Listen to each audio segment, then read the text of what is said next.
Guys, mamamalengke tayo ngayon.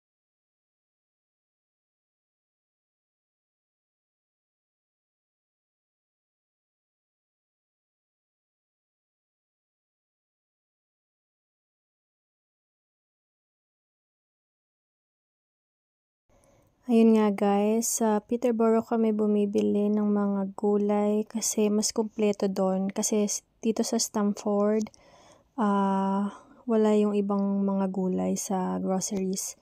So dito sa Peterborough, mas kumpleto siya. May mga talong, sili na wala dun sa mga grocery dito sa Stamford. Like luya, kangkong, mga ganun, wala. Ayan yung mga leaves, wala din yan. Usually, yung iba dyan talagang wala dito sa Stamford. So, ayun na nga. Yan yung favorite kong sili.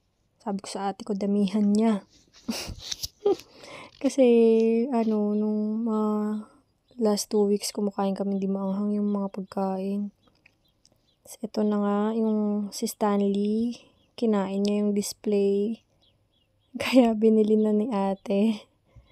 So, sobrang bait nung seller dito kasi parang kilala niya na ata yung ate ko kasi laging dito siya namimili.